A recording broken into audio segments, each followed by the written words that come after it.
heart attack, fast fatal heart impact, past painful scars. In fact, I blast tasteful bars and pass. I back up my actions, fact, don't ask, grab reactions, jacked, attack with every word, then act with class as they hear me snap. I got nothing to lose, cause I fought and felt the bruise. Now I'm not the one confused, call the shots and they produce. I ain't lost, I'm finally loose, pick a new silver excuse. I need the views to boost me to a new abuse of being used. Everybody wants a piece now, y'all can rest in peace now. You're dead to me, so peace out. Remember, you're discreet now. Get ready for defeat now. Alrighty. Hello everybody, this is Kirusho here. And whenever we last left off with this series, Midoriya had just talked to Momo. And, well, she was a bit surprised to see him, and actually meet him. Whenever Midoriya left, he did so very fast. And she did look out her window to see that there's this giant pair of wings flapping in the darkness, before a white shine came off of them, and Midoriya's eyes seemed to glow with a color. Now, she does wake up in the morning, and find that, well, stuff may still be knocked over, and things in her room aren't really that organized. Her deciding to get things tidied up, along with actually seeing that that one piece of glass, the panel on her door, is broken. And there is still a note right on the table, her picking it up. It quite simply is a phone number, saying, "This is in case you need to contact me, and only to use it in case of emergencies. If you do find anything, please inform me, and keep me posted. Your friend, the Punisher." Momo just looking it over. It looks like a very, well, cheap phone. But it does make sense, looking into the contacts and finding only one phone number. As she begins to think herself. Everything going on. Demons, magic, angels. All of this is very weird. And it does not make sense. Her trying to just think about it. And all of her time at UA, she's never really experienced, let alone thought this would ever happen to her. Thinking that what's going on simply has an explanation. And beginning to look into it herself. And try to find out what's going on. Meanwhile, you have Midoriya. Over the next couple days, he does go on his missions and try to gather his own information. He does a lot, let's just keep it at that. And in fact, it gets to the point where he's barely sleeping. He barely used to sleep, well anyways, so he's not even doing a lot anymore. Until, after going almost 3 days without sleep, he finally decides to at least rest up. Whenever he was aiming down sights on his last mission, he found that he was lacking a little bit. And he almost missed a shot. Something he doesn't usually do unless he's either running across a rooftop, or, well, the guy can either turn invisible, intangible, or do anything. It doesn't really matter. Midoriya getting some shut-eye, and beginning to train with his guardian angel, who is advising him that his body is still human, and that going on this extreme tangent will actually possibly even kill him. Midoriya simply just informing her that he has to find out what's going on with Mr. Nobody. Sorry if he puts the mission in front of his own well-being. It's something his dad usually taught him, well, if you ever have to make a hard call, you gotta make the hard call. Midoriya just thinking, if this all works out for him in the end, what's he gonna do from there? That being a few of the thoughts going on in his head, before he does drift off to sleep. And his guardian angel begins to train him, along with making sure that the one she's guarding stays safe. Now, let us cut over to UA today, as it is the sports festival.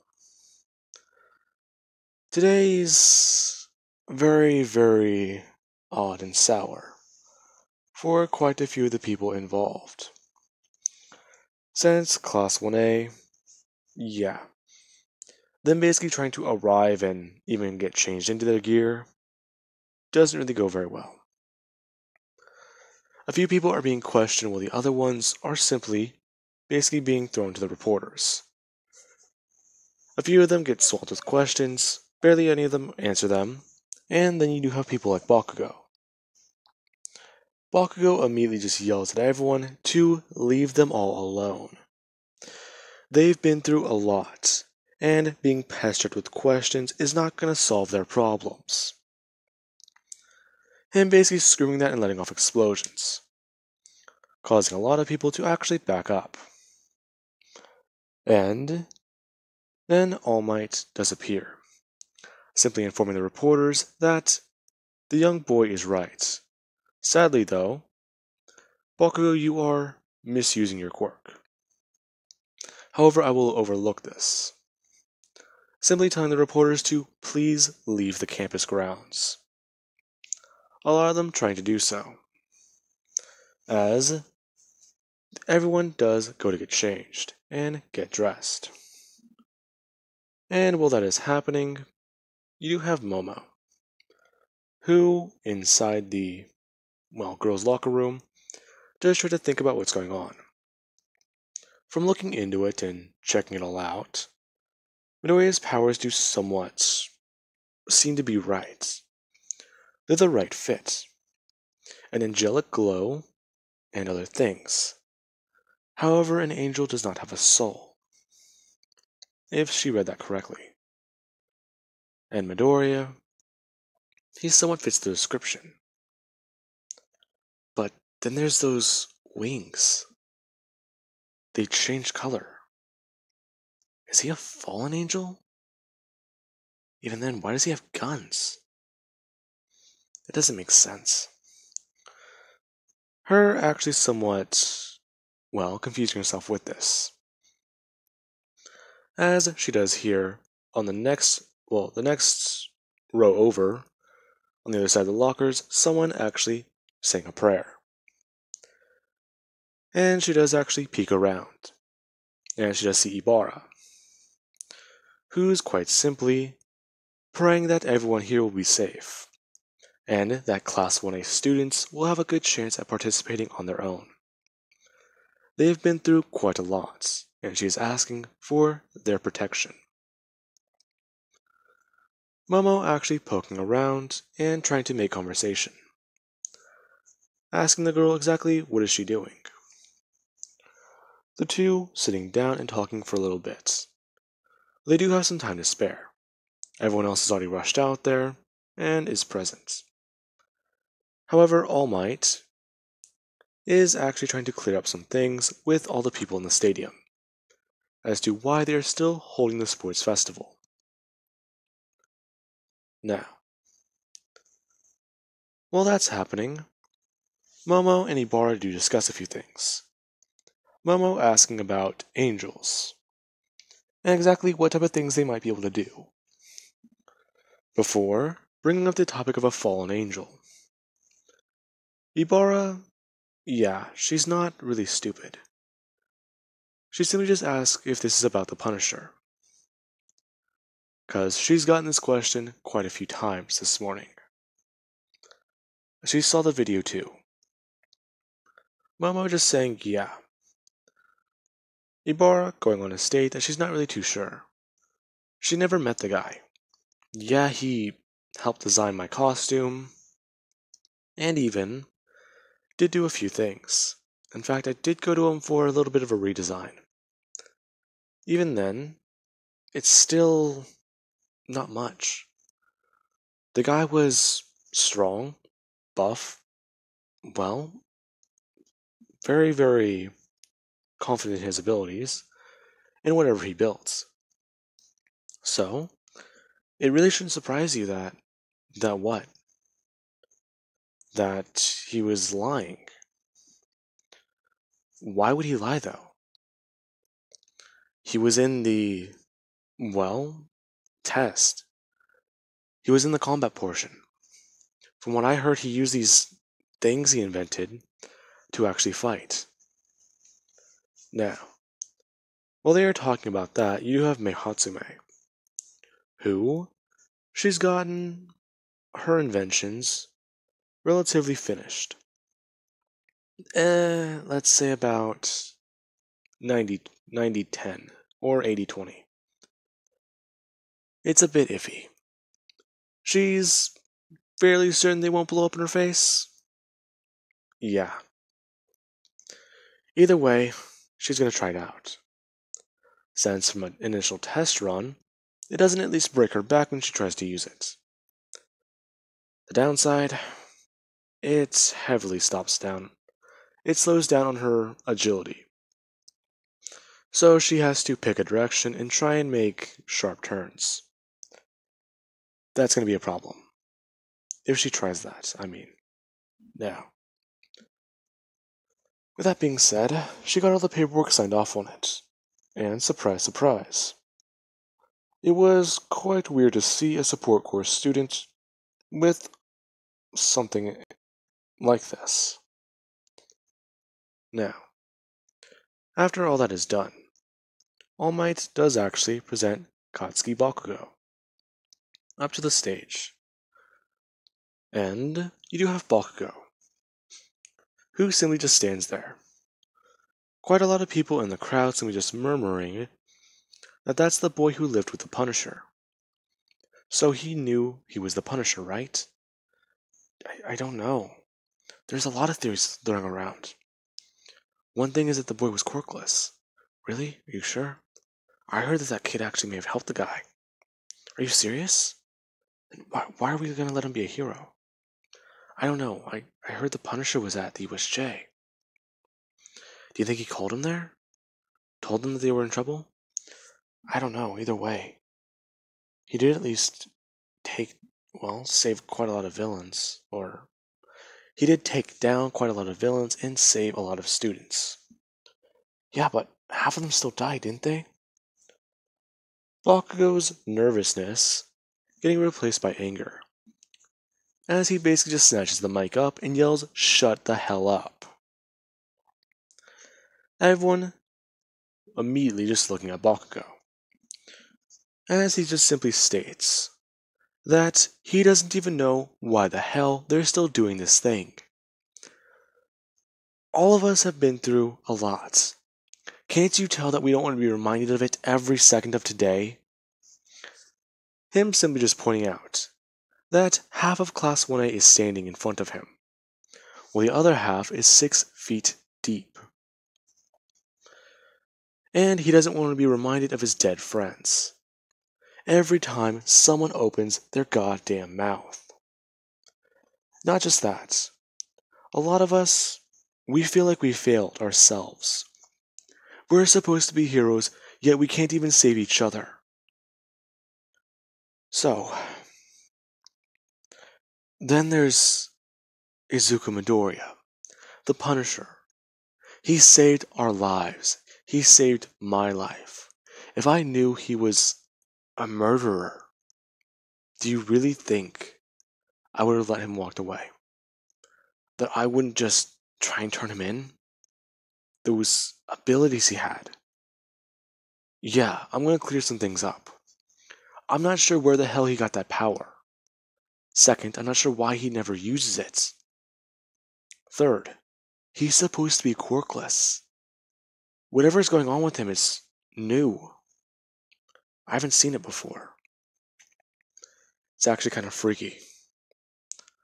Along with this angel versus demon crap I've been hearing.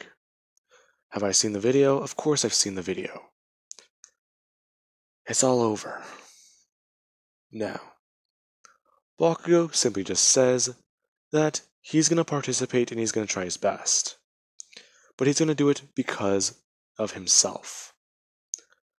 And he hopes that everyone does try. Also, this is for his classmates. Him suddenly just throwing the mic on the ground and breaking it. Everyone, after the loud sound gets cleared up, basically just staying quiet. And All Might, yeah. After Present Might gets him a replacement microphone, All Might does go on saying that he, well, does have a point. This is about honoring those who have fallen. And even though those young heroes won't be in their presence today, they should still make an effort. And as people do actually see a tear roll out of All Might's eye, saying that them not being here is partially his fault. He should have been there, and he should have been there to protect them. Before he does at least set the mic down and walk off stage, with eyes swelling up with tears, before simply just leaping away. People, yeah, they're more concerned. This teacher, or hero, genuinely feels bad that people died on his watch when he should have been there. That makes sense. So, they begin the sports festival. And you have, well, Meihatsume. Her designs, they've done very well, at least. And as soon as they do hear 3, 2, 1, go, it begins. The race is off. Todoroki, yeah. He does make an ice path and immediately shoot out, before quickly just stomping down on his right leg and throwing out his left leg. No, he throws out his left leg and then throws back his right leg, being able to cover everyone behind him in ice directly. Now, with that being said, while everyone does begin to blast through, break through, do anything they can really at that ice, there is Meihatsume, who she is bare-fisting her hands into the ice, as people do look at her with these strange contraptions, watching as she is able to actually double punch, you could say.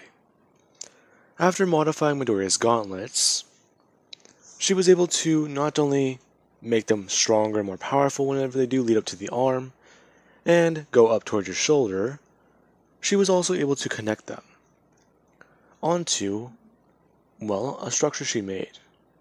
And after trying to roughly at least mix her tech together with his, she's come to the semi-final results.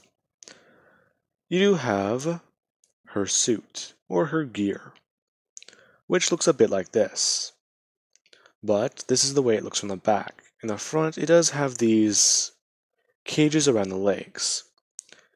And, well, around the arms, kind of. It does have the body shield on the front right here, except it does not have the hole for the arc reactor. It is powered by that ginormous battery in the back right there.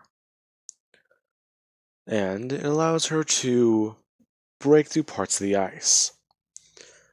Since whenever she does, well, it basically does the same thing as Midoriya's steel-toe shoes, I believe, where it does the whole second kick thing. Like a power fist. Anyways, after her and quite a lot of the other students do break holes in the ice, they all do begin to run off. Mei simply just bring her feet up, being able to push them down and then move her foot forwards, as if she's stepping on an accelerator. The thing then taking off, being a bit slow at first, but as it gradually begins to pick up speed, she's moving. And she's actually able to somewhat catch up with Bakugo. He's blasting off explosions, but she's still faster. In fact, she can go roughly about, let's say, 30 to 25 miles with this thing. It's meant to make one fast action motion, Now, she did actually have to get a few of these batteries. Yeah, she's gonna burn through one of these things during the race, but she'll be able to replace it whenever they do switch off, and do other things. Plus, she's fairly certain that this thing would be useless during the cavalry battle. Or wait, that hasn't come up yet. Well, basically it's going to be useless for the cavalry battle, but she doesn't know that yet. So when that comes up, anyways, now.